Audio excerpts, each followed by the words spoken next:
ఈ వీడియోలో మనము సమితుల సమ్మేళనము మరియు సమితుల ఛేదనం గురించి తెలుసుకుందాం.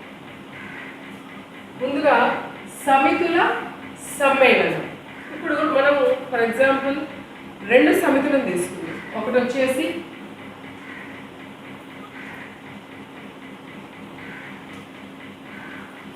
సరి సంఖ్యా సమితి, అంటే అందులో సరి సంఖ్యలు 2, 4, 6, 8, 10 వీటిని తీసుకున్నాం. తర్వాత ఇంకో సమితి బి అనే సమితిలో 3, 1, 5, 7, 10 లేదు 11 వీటిని తీసుకున్నాం. సో మనం తీసుకున్న రెండు సమితులలో మొదటి సమితిలో ఏముంది?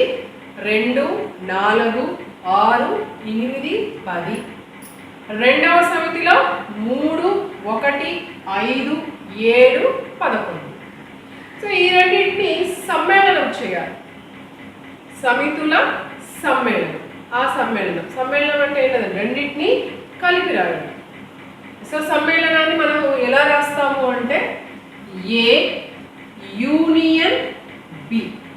సింబాలిక్గా ఎలా రాస్తామంటే యూనియన్, ఏ యూనియన్ బి అంటే ఇందులో ఉన్న మూలకాలని కలిపి సమితిగా రాయడం. అదే సమితుల సమ్మేళనం. చూడండి 1, 2, 3, 4, 5, 6, 7, 8, 10, 11. ఇదే సమితుల సమ్మేళనం. సో ఇందులో ఏ సమితిలోని మూలకాలన్నీ ఇందులో ఉంటాయి, అదేవిధంగా బి సమితిలోని మూలకాలన్నీ కూడా ఇందులో ఉంటాయి. ఏ సమితిలో 2, 4, 6, 8, 10, 2, 4, 6, 8, 10 ఉన్నాయి. బి సమితిలో కూడా 3, 1, 5, 7, 11, 3, 1, 5, 7, 11. సో మొత్తం ఏలోని మూలకాలని బిలోని మూలకాల సమ్మేళనం కలపడం ద్వారా ఇంకో సమితి వస్తుంది. ఆ సమితిని మనం ఏమంటామంటే ఏ బిల సమ్మేళనం. దాని సింబాలిక్గా ఎలా రాస్తామంటే ఏ యూనియన్ బి. సపోజ్ ఇంకో ఎగ్జాంపుల్ తీసుకుందాం. C is equals to 2, 3, 5, 9, 7. D is equals to 4, 5, 6, 9, 2. So ఇందులో ఏంటి, కొన్ని కామన్గా ఉన్నాయి. సిలో ఉన్నవి కొన్ని డిలో కూడా ఉన్నాయి. ఏంటివి? 2 ఉంది, 5 ఉంది, 9 ఉంది. సో వీటిని సమ్మేళనం చేసినప్పుడు, సమితుల సమ్మేళనం, సిని డి సమ్మేళనం చేసినప్పుడు, అంటే సి యూనియన్ డి చేసినప్పుడు ఎలా రాస్తాము అంటే ఇజ్ ఈక్వల్స్ టు 2, 3, 4, 5, 6, 7, 9. సో రెండు సమితులలో ఉన్నాయి అని చెప్పి ఆ మూలకాన్ని 2 సార్లు రాయాల్సిన అవసరం లేదు. అర్థమవుతుందా? 2 అనేది సిలో ఉంది, అదేవిధంగా డిలోను కూడా ఉంది. కాబట్టి 2 సార్లు వచ్చింది ఒకే మూలకము అని మనము దానిని మళ్ళీ ఆ యూనియన్లో 2 సార్లు రాయాల్సిన అవసరం లేదు. మనం చెక్ చేసుకోవాల్సింది ఏంటి? సిలో ఉన్న మూలకాలన్నీ ఇందులో ఉన్నాయా లేదా, అదేవిధంగా డిలో ఉన్న మూలకాలన్నీ కూడా ఇందులో ఉన్నాయా లేదా అది చెక్ చేసుకోవాలి. చూడండి ఒకసారి 2, 3, 5, 9, 7 ఉన్నాయి. 2, 3, 5, 9, 7 ఉన్నాయి. సో తర్వాత డిలో ఉన్న మూలకాలన్నీ చెక్ చేసుకోవాలి. 4, 5, 6, 9, 2. 4, 5, 6, 9, 2. సో 2 అనేది సిలో ఉంది, డిలో ఉంది కదా అని యూనియన్లో కూడా రాయాల్సిన అవసరం లేదు. ఇది సమితుల సమ్మేళనం. సమితుల సమ్మేళనము. చూడండి నెక్స్ట్ వచ్చేసి సమితుల ఛేదనం.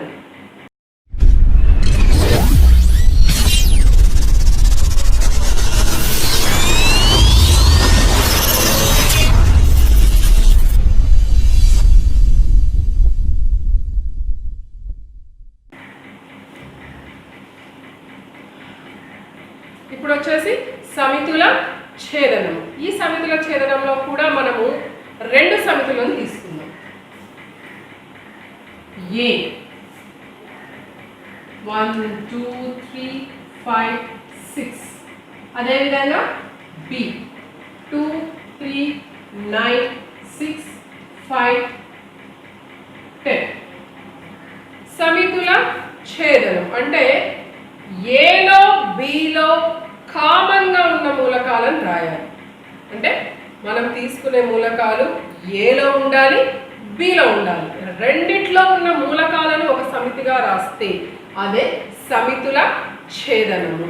ఇప్పుడు చూడండి, 1 అనేది ఏలో ఉంది, బిలో లేదు. 2 ఏలో ఉంది, బిలో కూడా ఉంది.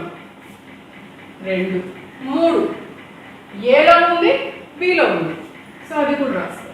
నెక్స్ట్ 5 ఏలో ఉంది, బిలో ఉంది. కానీ 6 ఏలో ఉంది, బిలో కూడా ఉంది. కానీ 1 అనేది ఏలో ఉంది కానీ బిలో మాత్రం లేదు. ఏలో ఉంది కానీ బిలో మాత్రం లేదు. ఈ 2 3 5 6 అనేది ఏ సమితిలో ఉంది ప్లస్ బి సమితిలో కూడా ఉంది. కాబట్టి దీన్ని మనము సింబాలిక్ ఎలా రాస్తామంటే A intersection B, A intersection B.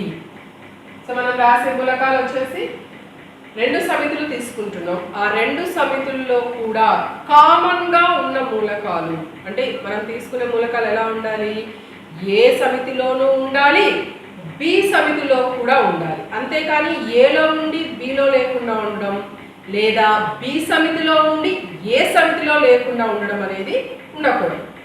చూడండి, ఇక్కడ మనం తీసుకునేది కూడా 2 3 5 6 అనేది ఏలో ఉంది, అదేవిధంగా బిలో కూడా ఉంది. సపోజ్ ఇంకో ఎగ్జాంపుల్ తీసుకుందాం. ఏ వచ్చేసి 1 2 3 4 5, సి వచ్చేసి 6 7 8 9. ఇప్పుడు చూడండి, ఏలో ఏమేమి ఉన్నాయి మూలకాలు 1 2 3 4 5. అదేవిధంగా సిలో ఏమున్నాయి మూలకాలు 6 7 8 9. ఏలో కానీ బిలో కానీ ఉమ్మడి మూలకాలు అంటే కామన్గా ఉండేవి ఉమ్మడి మూలకాలు ఏమైనా ఉన్నాయో చెక్ చేద్దాం. 1 ఏలో ఉంది, సిలో ఉందా లేదు. అదేవిధంగా 2 లేదు, 3 లేదు, 4 లేదు, 5 లేదు. అంటే ఇందులో ఉన్న మూలకాలు ఏవి ఇందులో లేవు, అదేవిధంగా ఇందులో ఉన్న మూలకాలు ఏవి ఇందులో లేవు. కనీసం 1 2 అన్నా కూడా లేవు. అంటే ఉమ్మడి మూలకాలు ఈ ఏ సమితి సి సమితిలో నుంచి ఉమ్మడి మూలకాలు అంటూ ఏమీ లేవు. అలాగన ఉమ్మడి మూలకాలు ఏమీ లేకుండా ఉంటే అప్పుడు ఏ ఇంటర్సెక్షన్ సి ఏమవుతుంది అంటే phi. A intersection C is equals to phi. Phi అంటే పైని మనం ఏమంటామంటే శూన్య సమితి. లేదు దీన్ని సింబాలిక్గా ఇలా కూడా పెడతాం, అంటే అందులో ఎటువంటి మూలకాలు లేవు.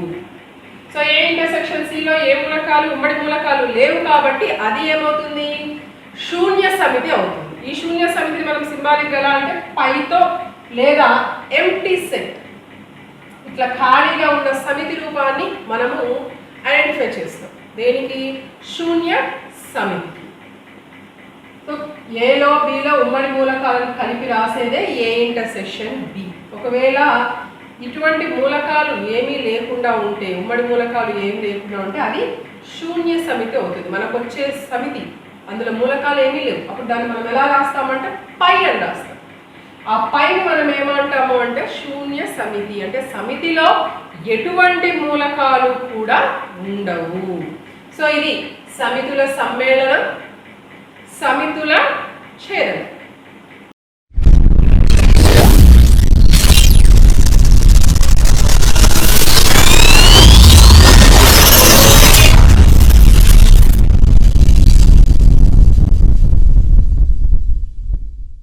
సో ఇప్పుడు ఇందాక సమితుల సమ్మేళనము, సమితుల ఛేదనము చూసాం.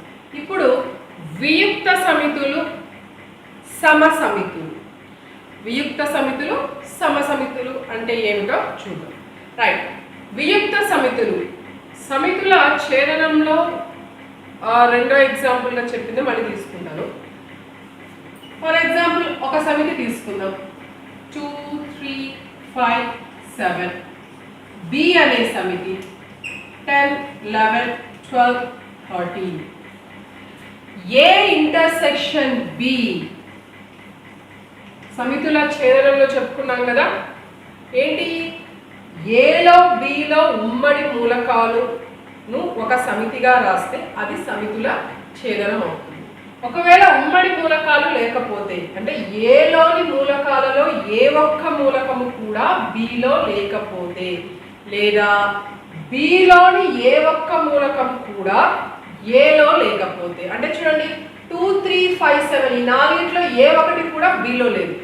అదేవిధంగా చూడండి ఇక్కడ బిలో ఉన్న 10, 11, 12, 13 ఈ నాలుగిట్లో కూడా ఏ ఒక్క మూలకం కూడా ఏలో లేదు. అంటే ఏ ఇంటర్సెక్షన్ బి ఏమవుతుంది, శూన్య సమితి అవుతుంది. శూన్య సమితి అవుతుంది. ఏ ఇంటర్సెక్షన్ బి ఎప్పుడైతే శూన్య సమితి అవుతుందో అటువంటప్పుడు ఏ బి సమితులను వియుక్త సమితులు అంటారు. వియుక్త సమితులు ఏమంటారు, వియుక్త సమితులు అంటారు. ఏంటి, ఏ ఇంటర్సెక్షన్ బి అంటే సమితుల ఛేదనం ఎప్పుడైతే శూన్య సమితి అవుతుందో, అంటే రెండిటిలో కూడా ఎటువంటి ఉమ్మడి మూలకాలు లేకపోతే అప్పుడు ఆ రెండింటిని మనం ఏమంటామంటే వియుక్త సమితులు అంటాం. సమసమితులు, సపోజ్ ఇక్కడ చూడండి, ఏ 2, 4, 6, 8, 2, 4, 6, 8. బి 8, 6, 2, 4. చూడండి, ఏలో ఉన్న మూలకాలన్నీ బిలో ఉన్నాయి, అదేవిధంగా బిలో ఉన్న మూలకాలన్నీ కూడా ఏలో ఉన్నాయి. 2 ఉంది, 4 ఉంది, 6 ఉంది, 8 ఉంది. అంటే ఏలో ఉన్న ప్రతి మూలకము బిలో ఉంది, అదేవిధంగా బిలో ఉన్న ప్రతి మూలకము ఏలో ఉంది. అప్పుడు ఇక్కడ ఏమవుతుంది, ఏ ఈజ్ ఈక్వల్స్ టు బి అవుతుంది. ఏ ఈజ్ ఈక్వల్ టు బి అవుతుంది. అప్పుడు ఆ రెండు సమితులను మనం ఏమంటామంటే సమ సమితులు. సమ సమితులు. నెక్స్ట్ సమితుల ఛేదనం, భేదం. అంటే ఒక సమితిలో నుంచి ఇంకొక సమితిని తీసివేయడం. ఎలానో చూద్దాం.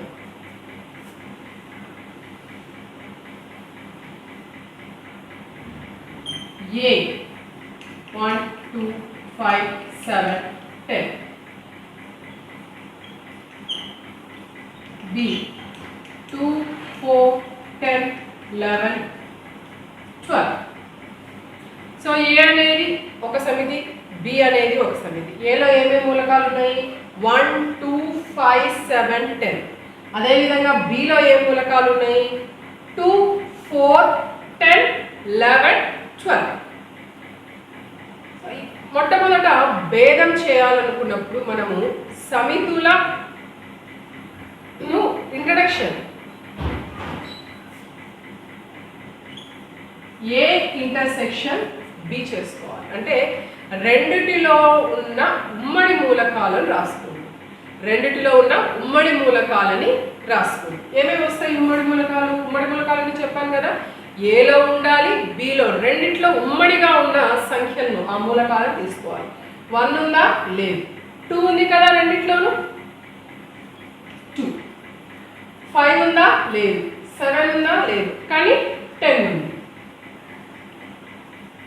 సో ఏ ఇంటర్సెక్షన్ బి ఏమవుతుంది, 2, 10 అవుతుంది. ఎందుకు, ఆ 2 అనేది ఏ సమితిలో ఉంది, బి సమితిలో ఉంది. అదేవిధంగా 10 అనేది ఏ సమితిలో ఉంది, బి సమితిలో ఉంది. కాబట్టి అవి రెండు కూడా ఏ బిలకి ఉమ్మడి మూలకాలు అవుతాయి. అంటే ఏ ఇంటర్సెక్షన్ బి ఏమవుతుంది మనకి, 2, 10 అవుతుంది.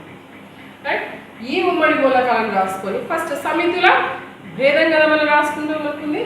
సో ఏలోంచి బిని తీసేయాలి. ఏలోంచి బిని తీసివేయాలి. దీన్ని ఎలా రాయాలంటే ఏలో ఉన్న మూలకాలలో నుంచి ఉమ్మడి మూలకాలను తీసివేస్తే సరిపోతుంది. అంటే ఏంటి? ఏలో మూలకాలు ఏంటి? 1, 2, 5, 7, 10. దాంట్లో ఉమ్మడి మూలకాలు 2, 10 మాత్రమే తీసేసి మిగతావి రాయాలి. 1, 5, 7. 1, 5, 7. అంటే ఉమ్మడి మూలకాలైన 2, 10 అనేవి A మైనస్ బిలో ఉండవు. అందుకే మనం ముందుగా ఉమ్మడి మూలకాలను రాసుకోవాలి. ఉమ్మడి మూలకాలను రాసుకున్నప్పుడు మనం ఆ భేదం చేయడం అనేది ఈజీగా ఉంటుంది. నెక్స్ట్, ఒకవేళ బి మైనస్ ఏ, బిలోంచి ఏని తీసేయాలి. అప్పుడు మనం ఏం చేయాలంటే బిలో నుంచి ఉమ్మడి మూలకాలను తీసివేస్తే వచ్చేదే బి మైనస్ ఏ. బిలో ఉమ్మడి మూలకాలు ఏంటివి? 2, 10. ఆ రెండు తీసేసి మిగతా 4, 11, 12. చూడండి, ఉమ్మడి మూలకాలు ఉన్నాయా? లేవు. అంటే బిలో నుంచి ఏని తీసేయడము అంటే బిలో నుంచి ఉమ్మడి మూలకాలను తీసివేస్తే సరిపోతుంది. ఇది భేదం, సమితుల భేదం. సో సమితుల సమ్మేళనము, సమితుల ఛేదనము, వియుక్త సమితులు, సమసమితులు, సమితుల భేదం, వీటి గురించి తెలుసుకుంటే ప్రాబ్లమ్స్ చేయడం చాలా చాలా సులభం. ఇందులో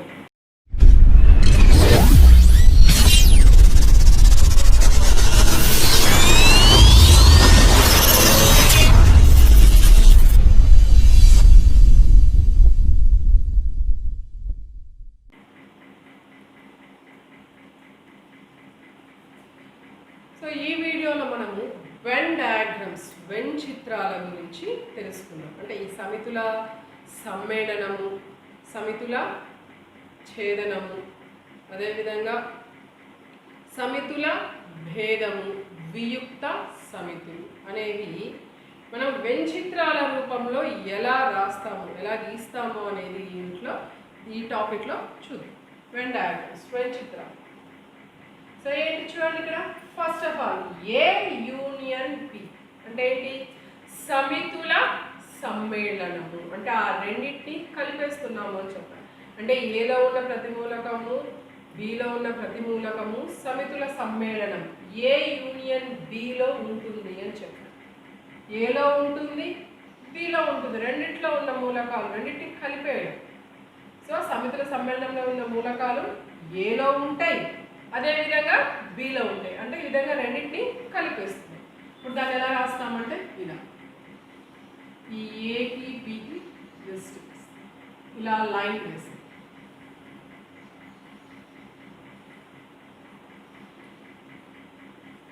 అంటే ఏం చేస్తున్నాం మనం ఇక్కడ? ఏని బిని కలిపేస్తున్నాం. సమ్మేళనం, యూనియన్. ఇప్పుడు చూడండి, ఏలో ఉండేటివన్నీ బిలో ఉంటాయి, బిలో ఉండేటివన్నీ కూడా ఏలో ఉంటాయి. మొత్తం అది ఏ యూనియన్ బి. నెక్స్ట్ సమితుల ఛేదనం అంటే ఏ ఇంటర్సెక్షన్ బి. అంటే ఏలో బిలో ఉన్న ఉమ్మడి మూలకాలను మనము సమితుల ఛేదనం కిందికి తీసుకొస్తాం. A intersection B. చూడండి, ఇందులో ఉండాలి, ఇందులో ఉండాలి. అంటే కామన్గా ఉన్న ప్లేస్ ఇదే కదా. చూడండి, ఈ ప్లేస్ అనేది ఏలో ఉంది, అదేవిధంగా ఈ ప్లేస్ అనేది బిలో కూడా ఉంది. రెండిట్లో ఉన్న ఉమ్మడి ప్రదేశం ఈ భాగం. కాబట్టి దానికి లైన్స్, లేదా మీరు లైట్గా ఇలా అయినా వేయచ్చు, ఇబ్బంది ఏం లేదు. లైన్స్ వేస్తే కొంచెం నీట్గా ఉంటుంది. చిన్న చిన్న లైన్స్ స్కేల్ తీసుకొని సన్నగా లైన్స్ తీసుకుంటే వెళ్ళాలి. అది A intersection B. Right. Next A నుంచి బిని తీసేయాలి. సో ఇది కదా బి మనకి. ఈ బిని మొత్తాన్ని ఏలోంచి తీసేయాలి. మిగిలిన ప్లేస్ ఏంటి? ఇదే కదా. కాబట్టి ఈ ప్లేస్ని ఇలా, ఎందుకు ఈ ఏ భాగంలోంచి బి భాగాన్ని తీసేస్తున్నాం, ఏ మైనస్ బి. కాబట్టి మిగిలిన ప్లేస్ ఇదే కాబట్టి దీన్ని మాత్రమే మనము ఇలా ఈ ప్లేస్లో లైన్స్ వేసుకుంటూ వస్తాం. నెక్స్ట్ అదేవిధంగా బి మైనస్ ఏ, బిలోంచి ఈ ఏ భాగం ఈ ఏ భాగాన్ని తీసేయాలి. అంటే మిగిలింది ఏంటి? ఇది.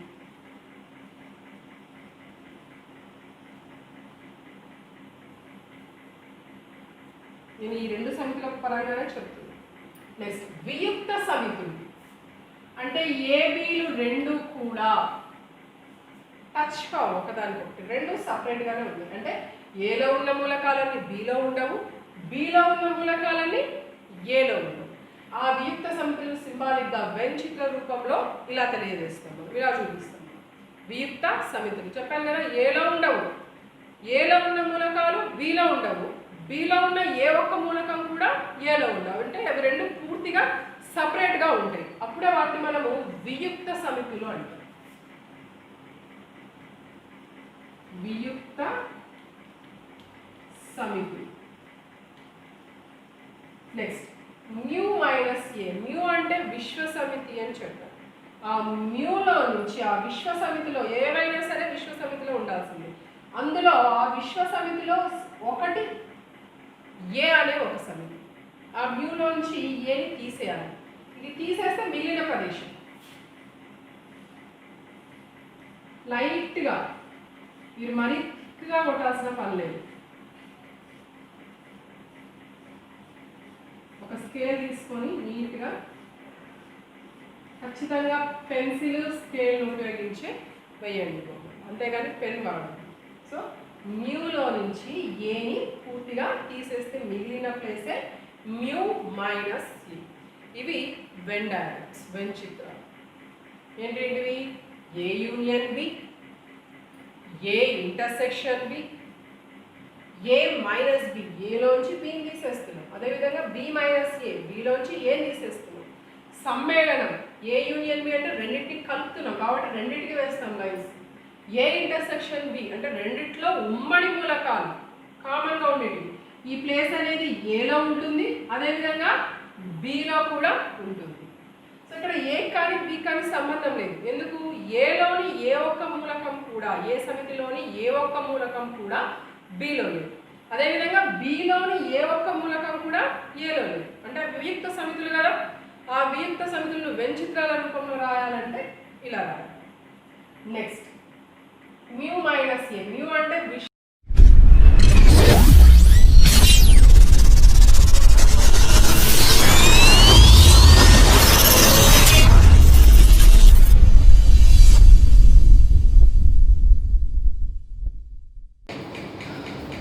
లాస్ట్ వీడియోలో మనము ఈ త్రికోణమితీయ అనువర్తనాల యూనిట్లో ఇంట్రడక్షన్ గురించి తెలుసుకున్నాం. అందులో ఉన్న కోణాలు ఏంటివి? ఊర్ధ్వ కోణము, నిమ్న కోణము. ఊర్ధ్వ కోణము అంటే కింద నుంచి పైకి మనం ఏ భాగాన్ని చూస్తున్నామో ఆ భాగానికి క్షితిజ సమాంతర రేఖకు మధ్య కోణము అని చెప్పారు. అదేవిధంగా నిమ్న కోణం. నిమ్న కోణం అంటే పైనుంచి కింద ఉన్న వస్తువును చూసినప్పుడు, పైనుంచి కింద ఉన్న వస్తువును చూసినప్పుడు ఆ లైన్కి మరియు క్షితిజ సమాంతర రేఖకి, దృష్టి రేఖకి క్షితిజ సమాంతర రేఖకు మధ్య ఉన్న కోణాన్ని నిమ్న కోణము అని చెప్పారు. మళ్ళీ ఒకసారి గుర్తు చేస్తాం. అది ఒక స్తంభం ఎత్తు అనుకుంటే ఇది క్షితిజ సమాంతర రేఖ. కింద నుంచి పైకి, ఇక్కడి నుంచి ఇక్కడికి మనం చూస్తున్నామంటే ఈ దృష్టి రేఖకి క్షితిజ సమాంతర రేఖకి మధ్య ఉన్న కోణమే ఊర్ధ్వ కోణం. ఊర్ధ్వ కోణం. అదేవిధంగా ఒకవేళ పైనుంచి కిందికి చూస్తున్నాము అనుకుంటే ఇది దృష్టి రేఖ అవుతుంది, దీనికి ఇది క్షితిజ సమాంతర రేఖ అవుతుంది. అప్పుడేంటి? ఇక్కడ ఏర్పడిన కోణము నిమ్న కోణం అవుతుంది. అది మనము లాస్ట్ వీడియోలో చెప్పాం. కాకపోతే ఇప్పుడు వాటి మీద ఒక ఎగ్జాంపుల్ చేద్దాం. సో ఏమిచ్చాడు? ఒక బాలుడు ఒక విద్యుత్ స్తంభం అడుగు భాగం నుంచి 8 మీటర్ల దూరంలో ఉన్న బిందువు నుండి విద్యుత్ స్తంభం పై భాగాన్ని 60 డిగ్రీల ఊర్ధ్వ కోణం అంటే చెప్పాను కదా, పైకి చూడండి, కోణంతో పరిశీలించాడు. అప్పుడు ఆ విద్యుత్ స్తంభం ఎత్తు ఎంత? సపోజ్ ఇక్కడ దీన్ని మనము విద్యుత్ స్తంభము అనుకుందాం. ఏబి అనేది వచ్చేసి విద్యుత్ స్తంభం. అంటే ఏబి ఈజ్ ఈక్వల్స్ టు విద్యుత్ స్తంభం. దీని ఎత్తునే మనం కనుక్కోవాలి కాబట్టి దీన్ని మనము హెచ్ అనుకుందాం. ఈ విద్యుత్ స్తంభం ఎత్తును వచ్చేసి హెచ్ అనుకుందాం. H metres. వాడు ఇచ్చిందంటే మీటర్స్లోనే ఉంది కాబట్టి మనం ఆ విద్యుత్ స్తంభం ఎత్తుని ఏమనుకుందాం? హెచ్ మీటర్స్ అనుకుందాం. ఫస్ట్ ఆఫ్ ఆల్ మనం చేయాల్సింది ఏంటి అంటే వాడిచ్చిన ప్రాబ్లమ్ని అర్థం చేసుకోవాలి. వాడిచ్చిన ప్రాబ్లం, వాడు ఏమైతే ఇచ్చాడో ఆ ప్రాబ్లమ్ని మనము కొంచెం నిదానంగా చదివి అర్థం చేసుకున్న తర్వాత దాన్ని ఒక ఫిగర్ ఫామ్లో, అంటే ఒక త్రిభుజాకారంలో వచ్చే విధంగా వస్తుంది. త్రిభుజాకారంలో ఖచ్చితంగా ఆ రూపంలోకి మనము ఒక రఫ్ ఫిగర్ వేసుకోవాలి, లేదా నీట్గా వేసుకోవాలి. ఇప్పుడు విద్యుత్ స్తంభం అన్నాడు కాబట్టి ఆ విద్యుత్ స్తంభాన్ని వచ్చేసి ఒక లైన్ ఖచ్చితంగా అది భూమికి లంబంగా ఉంటుంది కాబట్టి అది ఏమవుతుంది? ఏబి విద్యుత్ స్తంభం. అక్కడ ఒక లైన్ వచ్చింది మనకి. నెక్స్ట్ ఆ బాలుడు ఉన్న ప్లేస్ని మనము సి అనుకుందాం. ఆ బాలుడు ఉన్న ప్లేస్ వచ్చేసి అబ్బాయి ఉన్నాడని చెప్పారు కదా. ఎక్కడి నుంచి? విద్యుత్ స్తంభం అడుగు భాగం నుంచి 8 మీటర్ల దూరంలో, 8 మీటర్ల దూరంలో ఆ అబ్బాయి ఇక్కడ ఉన్నాడు. ఇక్కడ నుంచి ఊర్ధ్వ కోణము అంటే పైకి చూస్తున్నాడు. విద్యుత్ స్తంభం పై భాగాన్ని చూస్తున్నాడు. ఆ ఊర్ధ్వ కోణంతో దీన్ని చూస్తున్నాడు. పై భాగాన్ని విద్యుత్ స్తంభం అంటే ఏ అనే పాయింట్ని చూస్తున్నాడు. ఇప్పుడు ఇచ్చిన ఇన్ఫర్మేషన్ ప్రకారం ఈ విద్యుత్ స్తంభం అడుగు భాగం నుంచి అబ్బాయి ఉన్న ప్లేస్కి ఒక లైన్ వేసామంటే 8 మీటర్ల దూరం ఉంది. ఇక్కడ నుంచి సి అనే పాయింట్ నుంచి ఏ అనే పాయింట్కి అబ్బాయి చూస్తున్నాడు. ఊర్ధ్వ కోణం అంటే ఈ రెండింటి మధ్య యాంగిల్ వచ్చేసి మనము థీటా అనుకుందాం. ఆ థీటా ఎంత ఇచ్చాడు? ఎంత కోణంతో చూస్తుంది అన్నాడు? 60 డిగ్రీస్. 60 డిగ్రీస్ కోణంతో చూస్తున్నాడు. 60 డిగ్రీల కోణంతో. అంటే ఇప్పుడు ఏమొస్తుంది మనకు? బీసీ ఈజ్ ఈక్వల్స్ టు 8 మీటర్ల దూరము. బి అంటే ఏంటి? విద్యుత్ స్తంభం అడుగు భాగం. సి అంటే బాలుడు నిలబడిన ప్లేస్, బాలు చూస్తున్న ప్లేస్. అంటే ఆ విద్యుత్ స్తంభం అడుగు భాగం నుంచి అబ్బాయి ఉన్న ప్లేస్ 8 మీటర్లు ఉంది. అదేవిధంగా విద్యుత్ స్తంభం ఎత్తు ఎంతో మనకు తెలియదు కాబట్టి దానికి హెచ్ మీటర్స్ అనుకుందాం.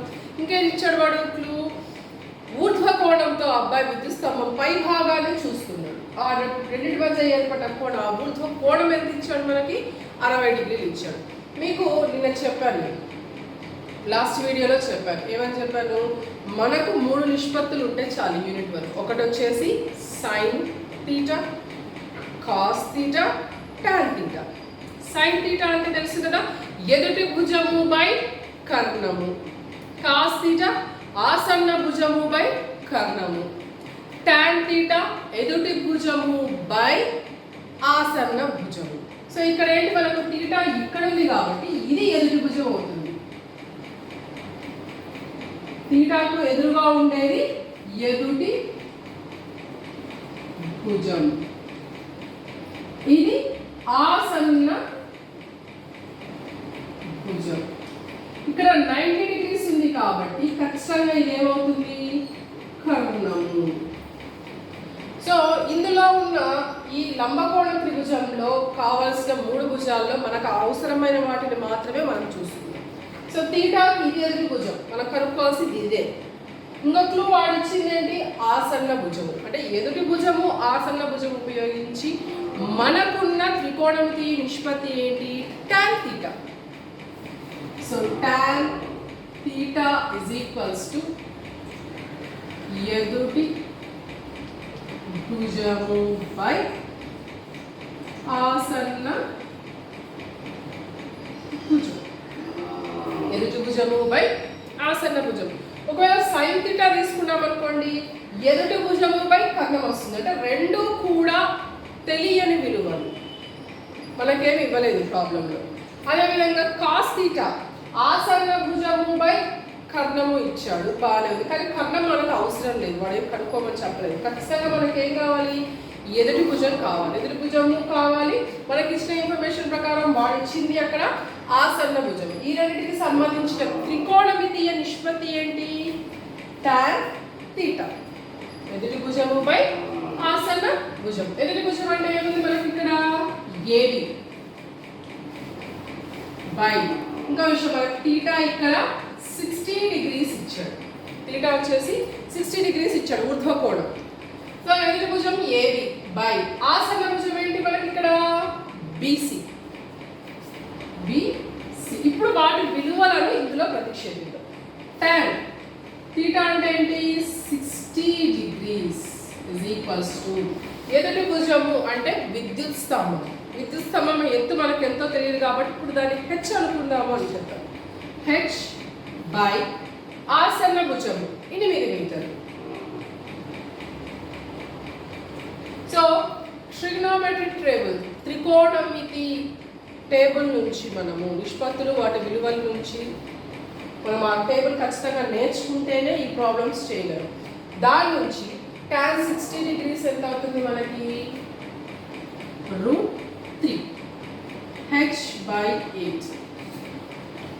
8 అనేది భాగహారంలో ఉంది. యూతలికి వస్తే ఇంటూ అవుతుంది. ఒక ఈక్వేషన్కి 8 అనేది భాగహారంలో ఉంది, అది యూతలికి వస్తే ఇంటూ అవుతుంది. అంటే h is equals to 8 into √3. 8 into √3 metres. h అంటే ఏంటి మనకి ఇక్కడ? విద్యుత్ స్తంభం ఎత్తు. విద్యుత్ స్తంభం ఎత్తు ఇజ్ ఈక్వల్స్ టు 8√3 మీటర్స్. ఇది మనకు వచ్చేసి. సో విద్యుత్ స్తంభం ఎత్తు ఎంత వచ్చింది మనకు? 8 ఇంటూ √3 మీటర్స్. ఈ విధంగా మనము దాన్ని కనుక్కోవాలి.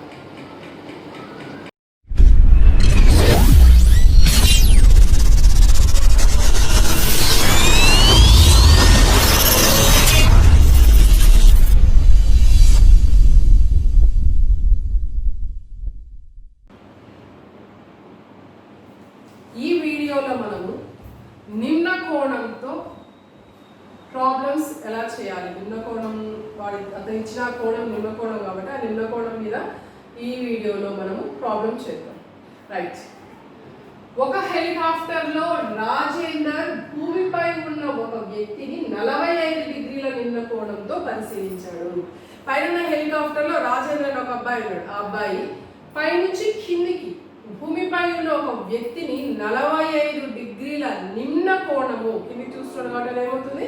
నిమ్న కోణంతో చూశాడు, పరిశీలించాడు. భూమిపై నుండి హెలికాప్టర్ 50 మీటర్ల ఎత్తులో ఉంది. అంటే హెలికాప్టర్ ఉన్నది ఏ అనుకుంటే అక్కడి నుంచి భూమి ఉన్న ప్లేస్ బి, ఈ ఎత్తు ఎంత ఇచ్చాడు వాడు? 50 మీటర్ల ఎత్తులో వెళ్తుంది. ఏ అనే ప్లేస్ వచ్చేసి మనము హెలికాప్టర్ ఎగురుతున్న ప్లేస్ అనుకుంటే కింద బి భూమి నుంచి ఆ హెలికాప్టర్ ఎగురుతున్న ఎత్తుకు భూమి నుంచి ఎంత ఎత్తులో ఉన్నది? 50 మీటర్ల ఎత్తులో ఉంది.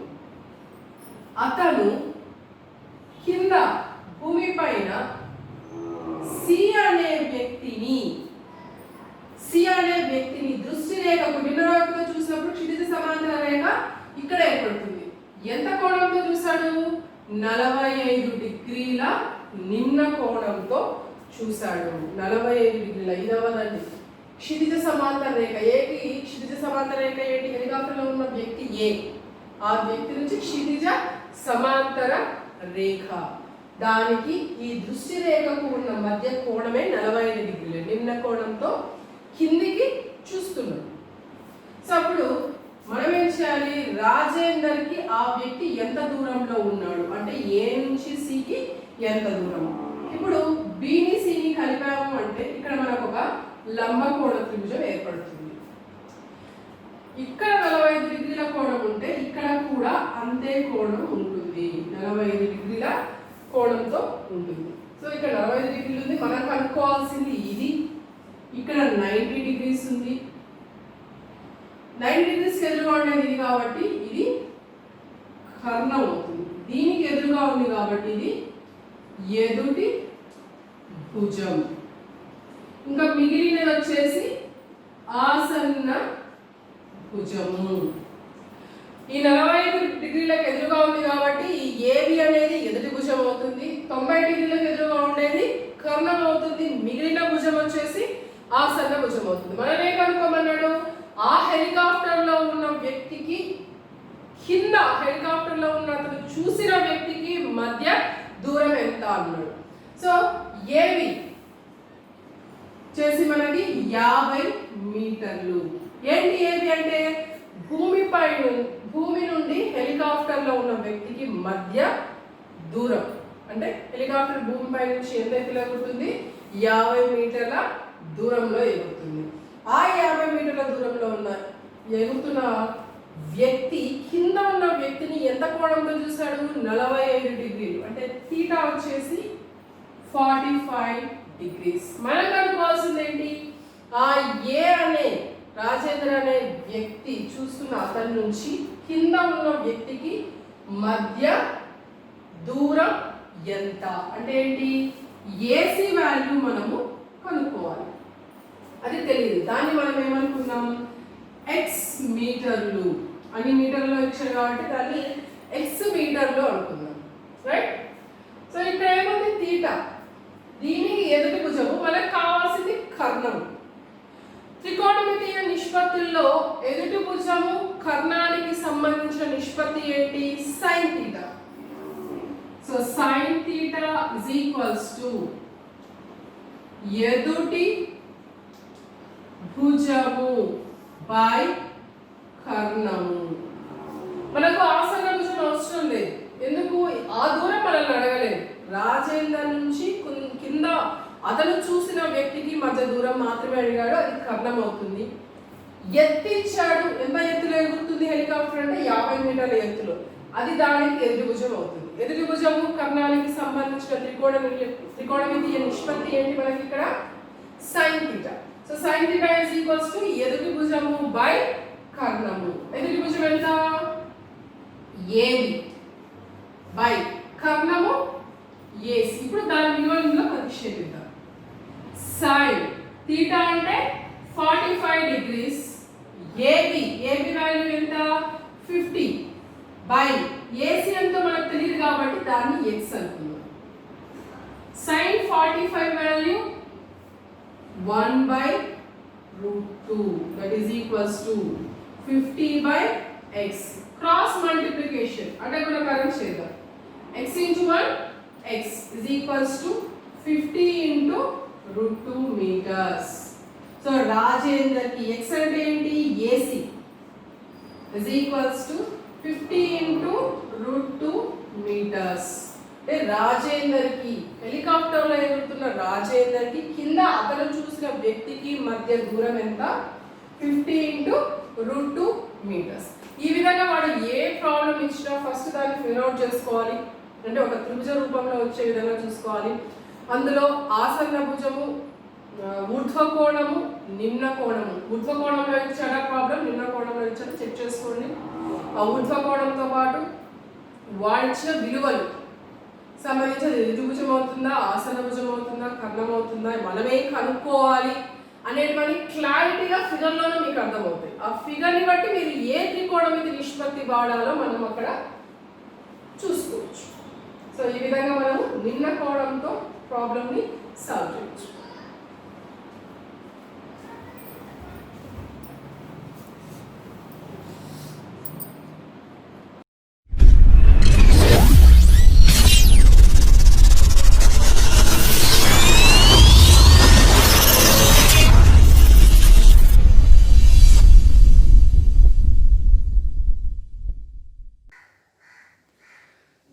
ఈరోజు ఈ వీడియోలో మనము 10th క్లాస్లో ఫస్ట్ యూనిట్ రియల్ నెంబర్స్, వాస్తవ సంఖ్యల గురించి తెలుసుకుందాం. జనరల్గా మన లైఫ్లో ప్రతి ఒక్క విషయంలోనూ ప్రతిరోజు మార్నింగ్ నుంచి ఈవినింగ్ దాకా నెంబర్స్తో చాలా పని ఉంటుంది. అదేవిధంగా టైం నుంచి పొద్దున లేస్తే టైం చూసుకోవడం దగ్గర నుంచి మన లైఫ్లో ప్రతి ఒక్కటి కూడా ఈ నెంబర్స్తో అనేది ముడిపడి ఉంది. సో ఇందులో ఉన్న నెంబర్స్ మీకు చిన్నప్పటి నుంచే స్టార్ట్ అయినా కూడా పర్టికులర్గా పేరు చెప్పుకుంటూ సంఖ్యా సమితి అనేది 6th క్లాస్ నుంచి స్టార్ట్ అవుతుంది.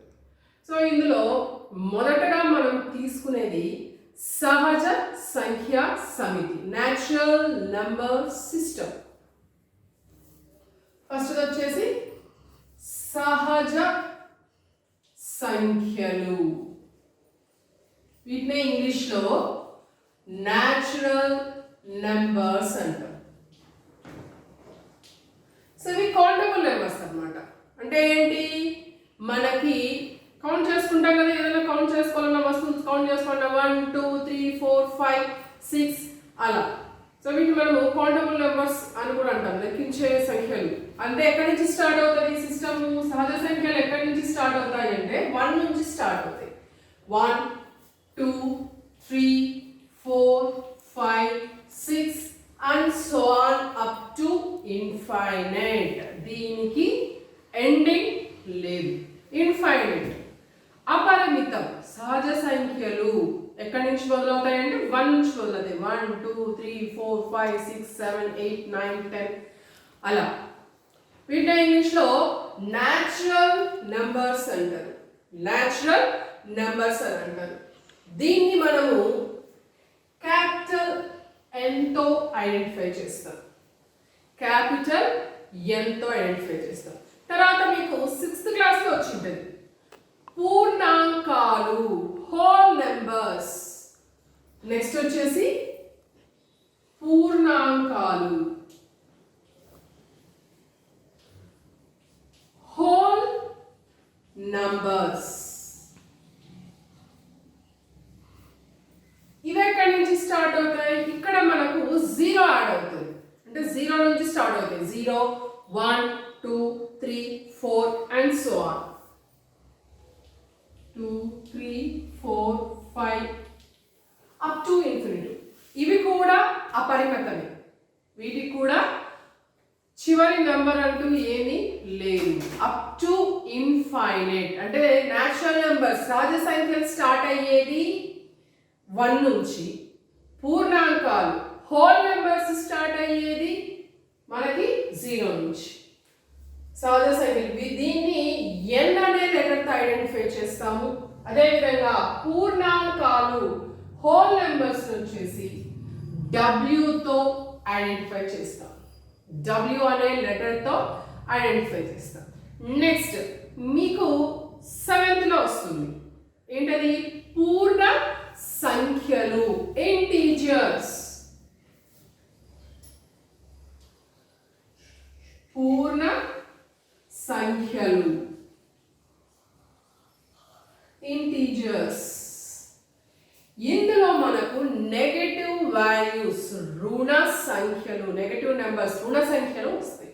7th నుంచి మీకు రుణ సంఖ్యలు వస్తాయి. యాక్చువల్గా 6th లో ఉన్నా కూడా ఆ సిలబస్ తీసేశారు ప్రజెంట్, దాన్ని 7th క్లాస్లో యాడ్ చేశారు. సో మీరు 10th లో మ్యాథ్స్ కొంచెం గ్రిప్ పెట్టుకోవాలి అంటే 6th క్లాస్ నుంచి ప్రతి ఒక్క టాపిక్ మీద మీరు గ్రిప్ పెట్టుకొని ఉండాలి. లేదు 8th నుంచి అయినా కూడా, 8th 7th నుంచి అయినా కూడా గ్రిప్ పెట్టుకుంటూ రావాలి. బేసిక్స్ అన్ని మీకు 6th 7th లోనే వస్తాయి కాబట్టి అక్కడి నుంచి మీరు మ్యాథ్స్ అనేది బాగా నేర్చుకుంటూ రావాలి. అప్పుడే 10th క్లాస్ మ్యాథ్స్ మీద మీకు గ్రిప్ బాగా వస్తుంది. సో ఏమవుతుంది నెక్స్ట్? పూర్ణ సంఖ్యలు, ఇంటీజర్స్. ఇందులో మనకి రుణ సంఖ్యలు యాడ్ అవుతాయి, నెగటివ్ నంబర్స్. ఎలా? 0 నుంచి రైట్ సైడ్కి వెళ్తే పాజిటివ్ నెంబర్స్, అలానే లెఫ్ట్ సైడ్కి వస్తే నెగటివ్ నెంబర్స్. ఇటు పాజిటివ్ సైడ్ వెళ్ళిన 0 1 2 3 4 5 6 అండ్ సో ఆన్, అది చివరి దాకా అప్ టు ఇన్ఫినిటీ, అనంతం. అదేవిధంగా లెఫ్ట్ సైడ్ మైనస్ సైడ్ వెళ్ళినా కూడా -1 -2 -3 -4 -5 అప్ టు ఇన్ఫైనైట్. సో పూర్తిగా 0 నుంచి లెఫ్ట్ సైడ్కి వస్తే అన్ని నెగటివ్ నెంబర్సే ఉంటాయి, రుణ సంఖ్యలు అన్నీ కూడా రుణ సంఖ్యలే ఉంటాయి. అదేవిధంగా 0 నుంచి రైట్ సైడ్ వెళ్ళామంటే అన్ని పాజిటివ్ నెంబర్స్, ధనాత్మక సంఖ్యలు. సో మనకి పూర్ణ సంఖ్యలు, ఇంటీజర్స్ లో రుణ సంఖ్యలు ఉంటాయి, ధన సంఖ్యలు ఉంటాయి. అంటే పాజిటివ్ నెంబర్స్ ఉంటాయి, నెగటివ్ నెంబర్స్ ఉంటాయి. ఇక్కడ 0 అనేది పాజిటివ్ కాదు, నెగటివ్ కాదు, ధన సంఖ్య కాదు, రుణ సంఖ్య కాదు, న్యూట్రల్ అన్నమాట. దీన్ని వచ్చేసి మనము ఐతో లేదా జెడ్తో ఐడెంటిఫై చేస్తాం. ఐతో లేదా జెడ్తో ఐడెంటిఫై చేస్తాం. నెక్స్ట్ అకరణీయ సంఖ్యలు. అకరణీయ సంఖ్యలు రేషనల్ నెంబర్స్. సో ఇవి మీకు 8th క్లాస్ నుంచి వస్తాయి. ఇవి వచ్చేసి మీకు 8th క్లాస్ నుంచి వస్తాయి. ఈ అకరణీయ సంఖ్యలు రేషనల్ నెంబర్స్ అనేటివి మీకు 8th క్లాస్ నుంచి వస్తాయి. సో ఇందులో ఏంటి, ఇవి ఏ రూపంలో ఉంటాయి అంటే భిన్న రూపము, ఫ్రాక్షన్ ఫామ్ లో ఉంటాయి. అంటే p/q such that ఈ p, qలు రెండు కూడా పూర్ణ సంఖ్యలు ఇంటీజర్స్ కు సంబంధించిన వాల్యూస్. అంటే p, q ప్లేస్లలో ఇవి ఉంటాయి. కానీ q ఎప్పుడు నాట్ ఈక్వల్ టు 0, 0కి సమానం కాకూడదు. విభిన్న రూపంలో ఎప్పుడు హారం, డినామినేటర్ ఎప్పుడు 0 ఉండకూడదు. 0 ఉండకూడదు కాబట్టి q అనేది 0 కాకుండా ఏ నెంబర్ అయినా ఉండొచ్చు. సో ఇలా ఫ్రాక్షన్ ఫామ్ భిన్న రూపంలో ఉంటే కనుక దాన్ని మనం ఏమంటాము అంటే అకరణీయ సంఖ్యలు, రేషనల్ నంబర్స్. తర్వాత కరణీయ సంఖ్యలు,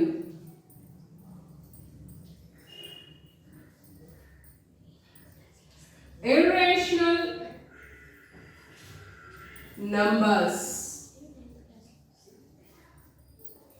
దీన్ని మనము అకరణీయ సంఖ్యలు రేషనల్ నెంబర్స్ వచ్చేసి క్యూతో ఐడెంటిఫై చేస్తాం.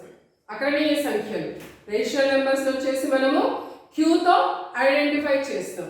అదేవిధంగా కరణీయ సంఖ్యలు ఇర్రేషనల్ నెంబర్స్ అని వేటిని అంటామని ఇలా √2, √5, √3 ఇలా ఈ రూపాలలో ఉండే వాటి మనం వచ్చేసి కరణీయ సంఖ్యలు. we can't define a definite value. ఈ √2 కానీ √5 కానీ √3 కానీ కరెక్ట్ వాల్యూ మనం చెప్పలేము. సో అటువంటి వాటిని మనం ఏమంటాము అంటే కరణీయ సంఖ్యలు, ఇర్రేషనల్ నంబర్స్ అంటాం. దీన్ని వచ్చేసి మనము q' తో ఐడెంటిఫై చేస్తాము. q' తో ఐడెంటిఫై చేస్తాము. సో ఇవి అన్నీ కూడా కలిపి దేంట్లో ఉంటాయంటే వాస్తవ సంఖ్యలు, రియల్ నెంబర్స్. ఇవన్నీ కలిపి కూడా దేంట్లో ఉంటాయంటే వాస్తవ సంఖ్యలు, రియల్ నెంబర్స్ అంటాం వీటన్నిటిని కలిపి. సో ఈ వాస్తవ సంఖ్యలు, రియల్ నెంబర్స్ వచ్చేసి మనము క్యాపిటల్ R తో ఐడెంటిఫై చేస్తాం. క్యాపిటల్ R తో ఐడెంటిఫై చేస్తాం. ఇంకా సింబాలిక్ గా చెప్పాలి అంటే మనము సహజ సంఖ్యలు 1, 2, 3, 4, 5, 6 అనేటివి పూర్ణాంకాలలో ఉన్నాయి. చూడండి ఇక్కడ 0 ఒకటి ఎక్స్ట్రా ఉంది. ఇవన్నీ కూడా ఉన్నాయి ఇందులో W లో. కాకపోతే ఎక్స్ట్రా ఏముంది, 0 ఉంది. అంటే n లో ఉన్న వాల్యూస్ అన్ని W లో ఉన్నాయి. అంటే ఏమవుతుంది ఇక్కడ n సబ్సెట్ W. n అనేది W లో ఉంది అనేది n సంఖ్యా సమితి W కి ఉపసమితి అవుతుంది. నెక్స్ట్ W లో ఉన్నవన్నీ కూడా Z పూర్ణ సంఖ్యలు ఇంటీజర్స్ లో ఉన్నాయి. కదా చూడండి ఇక్కడ 0, 1, 2, 3, 4, 5 అండ్ సో ఆన్. అవన్నీ కూడా 0, 1, 2, 3, 4 అండ్ సో ఆన్ ఇందులో ఉన్నాయి. అంటే ఏంటి, ఈ W కూడా Z కి ఉపసమితి అవుతుంది. ఇందులో ఉన్నవన్నీ ఇందులో ఉన్నాయి, ప్లస్ ఇంకా ఎక్స్ట్రా కూడా ఉన్నాయి. అంటే ఏంటి, ఈ సమితి మొత్తం ఇందులో ఉన్నట్టే లెక్క. అంటే W సబ్సెట్ జెడ్. అదేవిధంగా జెడ్లో ఉన్నవన్నీ క్యూలో ఉన్నాయి. ఇప్పుడు చూడండి, 2 అనేది భిన్న రూపం కాదు కదా అనుకుంటాం, కానీ 2ని ఎలా రాయొచ్చు మనము? 2/1. సో డిఫాల్ట్గా 1ని మనం ఐడెంటిఫై చేయాల్సిన అవసరం లేదు, కానీ భిన్న రూపంలో చూస్తున్నాము చేయగలము అనుకుంటే మాత్రం 2/1 కూడా ఒక భిన్న రూపమే.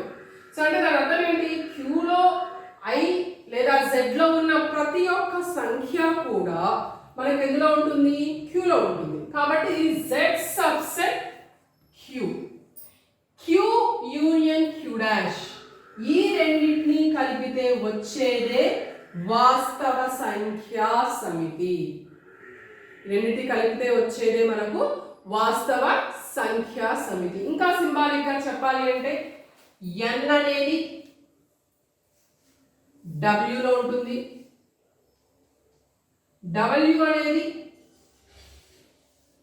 Z లో ఉంటుంది, ఈ Z అనేది Q లో ఉంటుంది, ఈ Q Q డాష్ మొత్తం కలిపితే మనకు R లో ఉంటుంది. రియల్ నంబర్ సిస్టమ్, వాస్తవ సంఖ్యా సమితి. సో ఇది బేసిక్గా వాస్తవ సంఖ్యలకి ఇంట్రడక్షన్, రియల్ నంబర్స్కి ఇంట్రడక్షన్.